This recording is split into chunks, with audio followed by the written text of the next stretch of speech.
박현주 기자, 이유정 후보자가 오늘 오전에 자진 사퇴의 뜻을 밝혔죠? 예, 이 후보자는 오늘 오전 입장문을 통해 헌법재판관 후보자로서의 짐을 내려놓고자 한다고 밝혔습니다.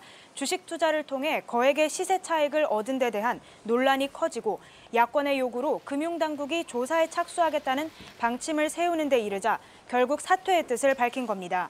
이 후보자는 다만 주식 거래와 관련해 제기된 의혹들, 미공개 정보를 이용해 불법적인 거래를 했다는 의혹들은 분명 사실과 다름을 다시 한번 말씀드린다고도 말했습니다.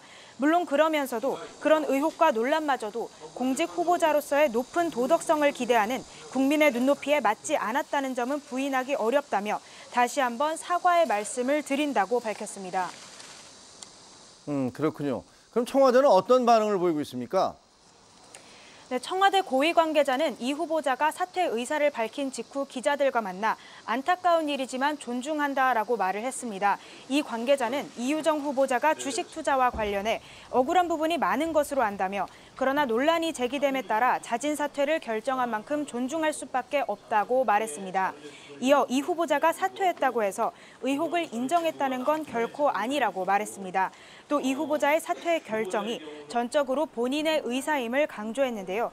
청와대는 이 후보자에 대해 사퇴와 관련된 이야기를 해본 적이 없다고 설명했습니다. 박성진 중소벤처기업부 장관 후보자에 대한 청와대 입장은 뭡니까? 청문회까지는 가야 한다는 입장인 거죠?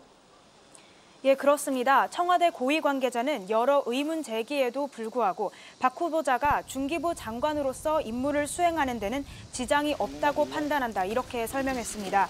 실제로 오늘 오전에 청와대 비서실장과 청와대 수석들은 박 후보자와 관련된 언론 보도와 여론에 대해 논의를 했습니다. 특히 이 자리에서는 민정수석실 차원의 보고가 있었습니다.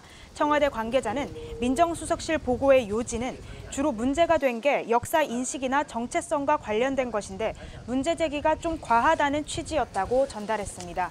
지금까지 청와대에서 JTBC 박현주입니다.